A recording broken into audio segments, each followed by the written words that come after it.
Okay, so let's unpack this. Imagine a simple call to action. Maybe you see it online from an influencer type.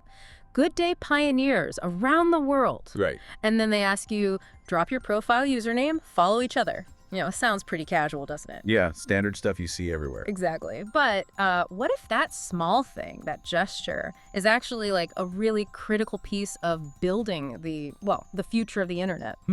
That's a big claim for just sharing usernames. It is. And today we're diving deep into sources that describe how this kind of initiative, maybe spearheaded by someone like at PyOM 2025 within the Pi network, is actually way more than just a social media trend. Yep. Our mission here in this deep dive is really to explore why this focus on community, on engagement, is described as a core driver for adoption, utility, resilience, all that stuff. Especially with the open mainnet phase on the horizon for Pi Network. Yeah. What's really fascinating here, is how the sources present this whole thing, encouraging users to share their profile usernames as a foundational strategy. Foundational for what? For building a decentralized social graph. Something that really supports the future of Web3. It's not just like making online friends. Right, not just adding connections randomly. No, it's presented as a complete re-engineering of how identity and trust and reputation get built, moving away from, say, the algorithms we see on traditional platforms. Where everything's curated for you. Exactly. Yeah. Towards a system shaped by direct user interaction, peer-to-peer. This deep dive should really illuminate why profile sharing is seen as like actual infrastructure building in this decentralized world. Okay, so for you listening, what does this shift really mean? How does it impact your digital life? That's the key question. We'll be exploring how strengthening these social bonds, boosting visibility for the active users, and generally preparing for open mainnet through these stronger social graphs. How that's shaping not just connections, but potentially things like governance, commerce. How decentralized services might actually operate. Yeah. Yeah. You might find yourself, rethinking what online relationships even mean as we dig into the strategic side of these digital connections. It's definitely more than meets the eye. So let's jump right in then. Why does simply sharing a profile username carry so much weight in this kind of decentralized ecosystem? Well, the sources really hammer this point home. Unlike traditional platforms where algorithms rule, Right. Pi Network is aiming to build this peer-to-peer economy. And in that world, direct user interaction isn't just, a nice feature. It's fundamental. It's the mechanism, the way identity, trust, and reputation are authentically built. Forged, really. Okay, so it's not just passive. Yeah, not at all. And the sources break down the different layers, the purposes behind this simple action.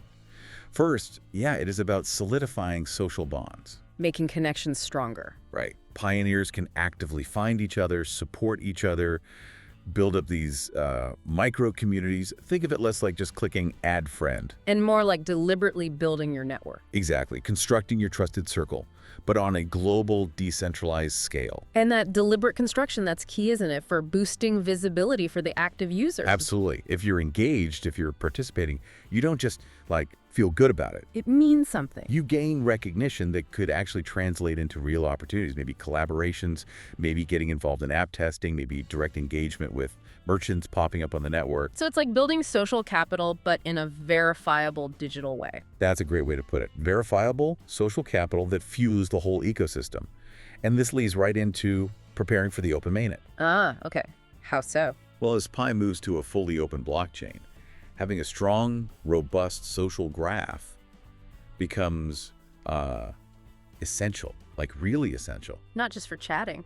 Definitely not. Yeah. For foundational stuff, think decentralized governance, maybe voting rights or decision-making power could be linked somehow to your social reputation within the network. Wow, okay. And also for commerce, enabling verified users to transact directly with the sort of built-in layer of trust because you know who you're dealing with, potentially. It really is infrastructure building then, not just networking for fun. Precisely. Infrastructure. And this reliance on direct user interaction, it really highlights the role of figures like the example given at PyOM 2025, doesn't it? It does. The sources describe accounts like that as sort of central nodes, known for regular updates, motivational posts. Keeping the community engaged. Yeah. And their active push for profile sharing and mutual follows, it's presented not just as, community building in a general sense, but as a specific strategy. A strategy to do what? To activate users who might have gone dormant, to promote profiles that are verified, KYCD. Ah, okay. Giving them more visibility. Right, and just generally generating buzz and momentum before key milestones like open mainnet. This kind of grassroots mobilization feels very characteristic of decentralized projects, doesn't it? It really is. Instead of pouring money into top-down marketing or relying on big institutional investors, Which is common in crypto. very common, these networks often thrive on peer-driven advocacy. The community is the engine of growth, which is, a pretty stark contrast. Two projects may be driven more by speculation or hype. Exactly. And it raises a really interesting question, can this organic community-led push actually build a more resilient foundation in the long run compared to a well-funded top-down launch? That's a fascinating question, a different model entirely. So when we talk about Web3 identity in this context, it's clearly not just a username. Oh, definitely not. The sources explain it's more like a composite, right? Made up of all your digital activities. Yeah, everything from like your wallet transactions, how you engage with apps on the network, maybe staking behavior if that becomes a thing. And of course, this active community participation we've been talking about. Right. Pi Network's approach seems to be weaving all these threads together. And a crucial part of that weave is verification, isn't it? KYC. Absolutely crucial. Their framework emphasizes verified profiles. So users who go through KYC know your customer and are active participants. They inherently gain more credibility. That's the idea. They have a higher degree of built-in trust. And looking ahead, you can imagine decentralized apps or data apps using these social metrics as reputation systems, maybe determining who gets access to certain services, or qualifying users for rewards, or even influencing voting power and governance. So it's not just who you are, but what you do and how trusted you are within the community, dynamically. Exactly, your dynamic standing and trust level. And that dynamic reputation could have real weight inside the ecosystem, beyond just, online status. For sure. And the sources even touch on interoperability, Meaning? suggesting that these Pi profiles, this identity, could potentially integrate with other Web3 platforms down the line, creating cross-chain identity layers. Wow. So by encouraging these basic connections now, sharing usernames, following... They're really laying the groundwork. That's how it's presented. Groundwork for a potentially more meaningful, secure, and importantly, portable digital identity system. portable across different platforms. Yeah. This whole community-led growth idea, it seems like it's been core to Pi Network's strategy from the start. It has. The sources point this out. From the very early days of mobile mining, Which was novel at the time. right, through to current app development, getting merchants on board, users have been the driving force behind almost every big step. So it extends beyond just sharing profiles. Oh yeah.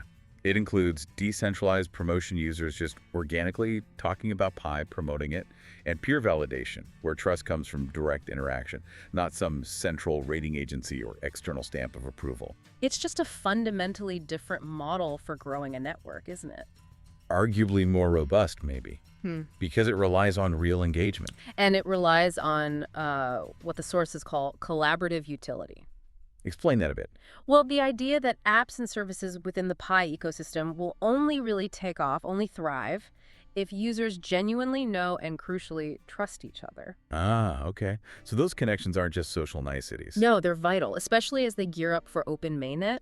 Relationships aren't just about chatting. They actually drive the commerce, the governance, maybe even the security. How security? By inherently reducing the potential for bad actors, for fraud maybe, increasing accountability because people are more connected and potentially verified. Interesting. But we should probably acknowledge this approach isn't perfect, right? There must be challenges. Absolutely. And the sources do mention complexities. Open profile sharing, well, it naturally brings up privacy concerns. Of course. What else? The potential for spam, for scams, people trying to exploit the system, and the challenge of verification gaps. Meaning, not everyone sharing a profile is actually KYC verified or even active. Exactly. So you might follow someone who isn't really contributing or might not even be fully vetted.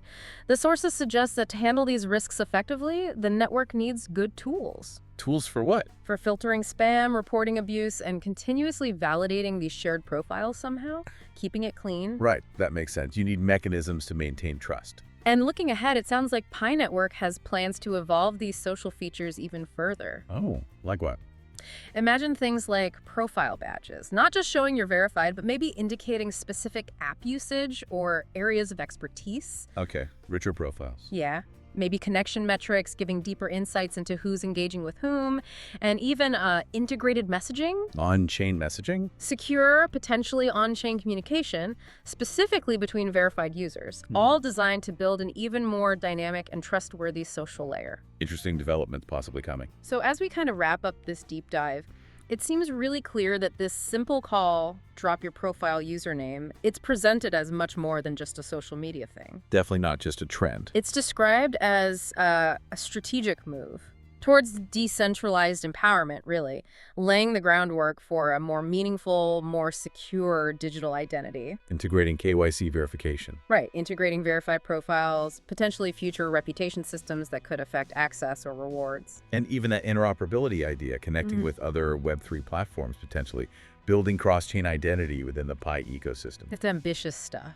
It is. And if we connect this to the bigger picture, Pi networks focus on community-led growth, users driving everything from mining to apps to merchants. It really stands in sharp contrast to a lot of traditional crypto projects, doesn't it? Those often rely much more on, say, big venture capital funding or speculative hype cycles. True. It's a different philosophy. Which leads to, I think, an important question for you, the listener, to consider. In this world that seems to be moving more and more towards decentralized networks, how much will your digital identity, your reputation, your ability to participate, how much will that truly be shaped by your direct interactions with peers, by community validation? As opposed to, centralized control by platforms or traditional metrics of influence like follower counts or media mentions. That's a powerful thought to chew on. How our online interactions, maybe even just following someone on Pi, could literally be building the future infrastructure of the web. Shifting power and trust back towards these peer-driven networks. It really challenges us, I think, to reconsider what true decentralized identity might actually look like. And how our connections could empower us. Exactly. Empower us in ways we're probably just beginning to grasp.